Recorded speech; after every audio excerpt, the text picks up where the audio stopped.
कैसे हैं आप सब लोगों को मेरा नमस्कार। लास्ट टाइम हमने सपोर्ट एंड रेजिस्टेंस पर वीडियो डाली थी।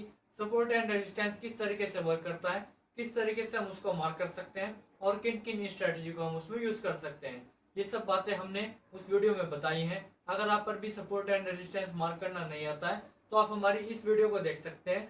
इस वीडियो को देखने के बाद में आपका सपोर्ट एंड रेजिस्टेंस क्लियर हो जाएगा।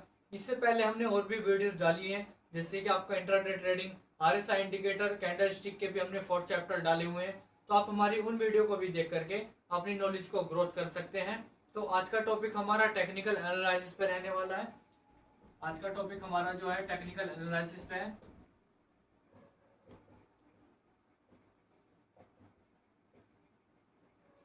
आज का टॉपिक हमारा टेक्निकल एनालिसिस पे होता है। अगर अभी तक भी आप चैनल पे नहीं हैं और आपने चैनल को सब्सक्राइब नहीं किया है तो चैनल को सब्सक्राइब कर लीजिए और वीडियो को लाइक जरूर कीजिएगा। तो टेक्निकल एनालिसिस के अंदर आपके जो है 4th टॉपिक आते हैं जो मेन होते हैं। इसमें 4 टॉपिक होते हैं आपका। इसमें फर्स्ट होता है आपका जो है ट्रेंड, सेकंड होता है इसमें चार्ट पैटर्न, थर्ड होता है कैंडल स्टिक,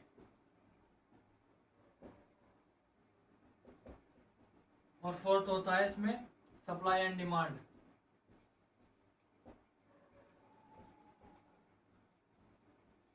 इसमें ये आपके 4th टॉपिक होते हैं टेक्निकल एनालिसिस के अंदर। फर्स्ट होता है इसमें आपका ट्रेंड, ट्रेंड कितने प्रकार के हैं मार्केट में। और जो है आपका सेकंड होता है चार्ट पैटर्न, चार्ट पैटर्न किस तरीके से बनाए जाते हैं, क्या बेस होता है इनका। थर्ड होता है कैंडल स्टिक, जो टेक्निकल एनालिसिस के अंदर मेन कैंडल स्टिक आती है उनके बेस पर ही प्राइस ऊपर नीचे होता है। फोर्थ होता है सप्लाई एंड डिमांड, कहाँ से मार्केट में सप्लाई आ रही है, कहाँ पर डिमांड आ रही है। तो इन बातों का आपको पता होना बहुत ही जरूरी है, जब भी आप अपने ट्रेड में एंट्री ले पाएंगे। सबसे फर्स्ट होता है इसमें ट्रेंड। अब सबसे पहले तो आप ये जानिए कि मार्केट में ट्रेंड कितने प्रकार के होते हैं। मार्केट में आपके 3 प्रकार के ट्रेंड होते हैं, अप ट्रेंड, डाउन ट्रेंड और साइडवेज। आपके 3 प्रकार के ट्रेंड होते हैं। सबसे फर्स्ट होता है अप ट्रेंड, सेकंड होता है डाउन ट्रेंड और थर्ड होता है साइडवेज। साइडवेज को हम कंसोलिडेट भी बोलते हैं।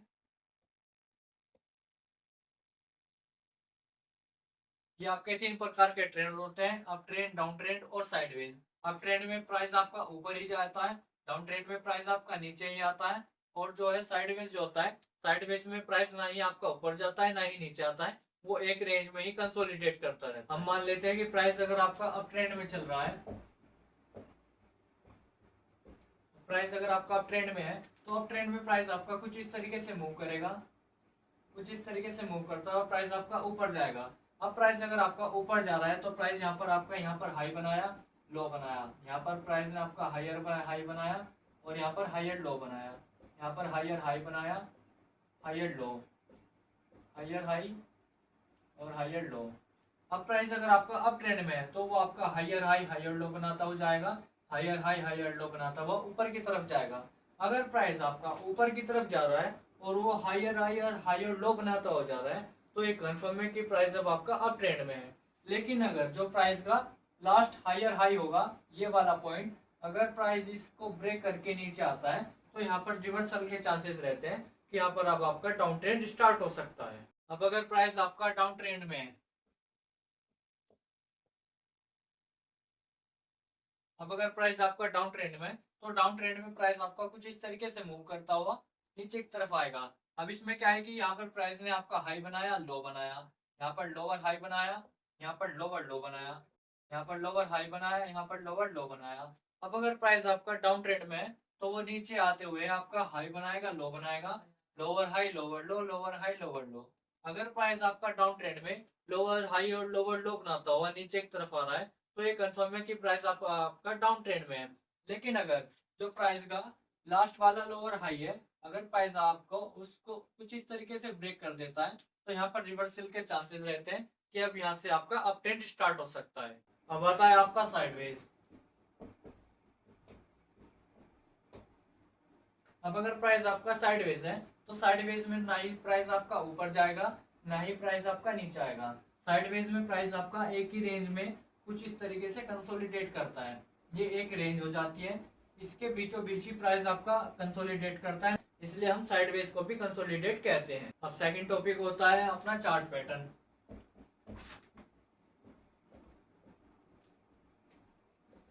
अब सेकंड टॉपिक होता है चार्ट पैटर्न। चार्ट पैटर्न उसको बोलते हैं कि जैसे ही प्राइस आपका किसी भी तरीके से कंसोलिडेट कर रहा है, जैसे भी बन रहा है अप ट्रेंड डाउन ट्रेंड, तो जो हम प्राइस में जो चार्ट बनाते हैं, आपने देखा होगा कि हमने कुछ इस तरीके से जो है, अगर चार्ट आपका कुछ इस तरीके से बन रहा है, तो जब हम ट्रेंड लाइन ड्रॉ करके जो हम चार्ट को बनाते हैं कुछ इस तरीके से, उसी को हम चार्ट पैटर्न बोलते हैं। ये आपका प्राइस है, ये चार्ट है, और हमने ट्रेड लाइन ड्रॉ करके इसको पैटर्न दे दिया है। अभी आपका चार्ट पैटर्न बन जाता है। अब इसकी मदद से ही हम, अगर जैसे कि ऊपर वाली लाइन को तोड़ करके ब्रेकआउट होता है, तो इसकी मदद से ही हम अपने ट्रेड में एंट्री लेते हैं। अब थर्ड नंबर पर आता है कैंडलस्टिक।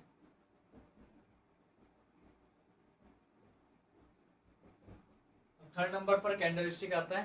कैंडलस्टिक के अंदर फिफ्थ मेन कैंडल होती है, जो आपकी टेक्निकल एनालिसिस के अंदर देखी जाती है। इसमें फिफ्थ कैंडल कौन कौन सी होती है? सबसे फर्स्ट कैंडल इसमें होती है मॉर्निंग स्टार। सेकंड कैंडल होती है मॉर्निंग स्टार की अपोजिट इवनिंग स्टार।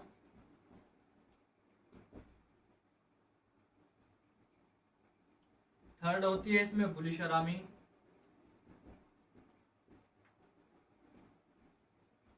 फोर्थ होती है इसमें बेरिश अरामी।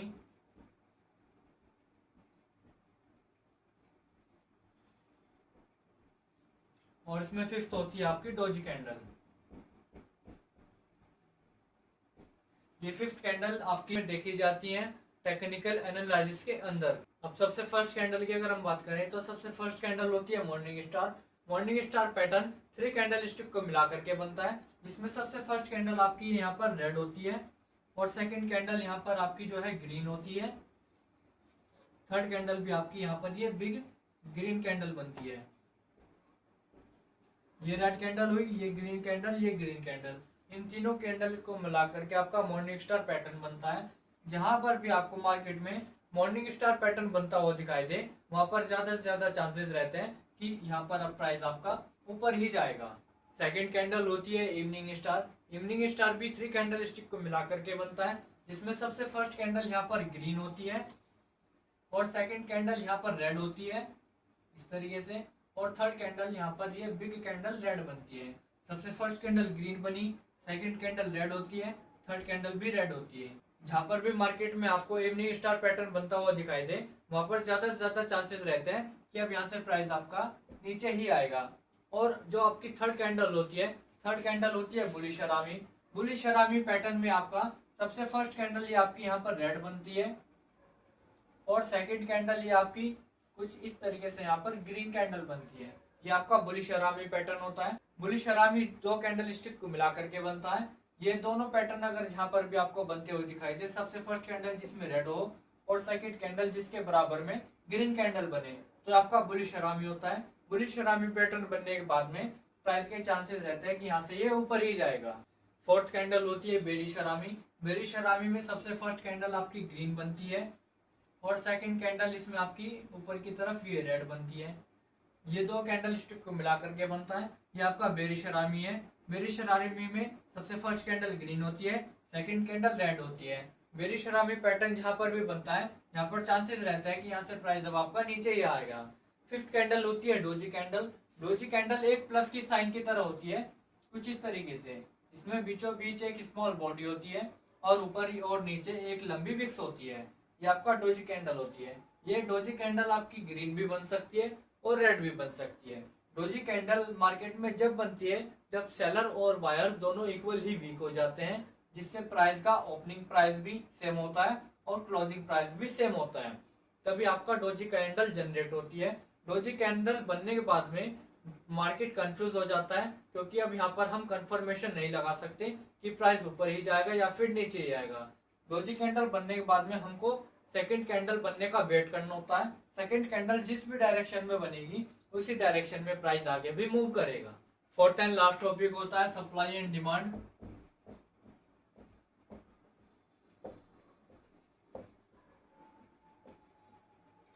अगर आप भी अपना एक बेस्ट डीमैट अकाउंट खुलवाना चाहते हैं, तो मैं नीचे डिस्क्रिप्शन में आपको बेस्ट से बेस्ट ब्रोकर के लिंक दे दूंगा, जिस पर क्लिक करके आप अपना एक बेस्ट डीमैट अकाउंट फ्री में खुलवा सकते हैं और अपनी ट्रेडिंग जर्नी को आगे तक बढ़ा सकते हैं। तो फोर्थ और लास्ट टॉपिक होता है हमारा सप्लाई एंड डिमांड। सप्लाई, सबसे पहले आप ये जानिए कि सप्लाई किस जोन पर होती है और डिमांड किस जोन पर होती है। तो जो आपका इसमें दो जोन होते हैं, आपका एक अपर जोन होता है, एक आपका लोअर जोन होता है।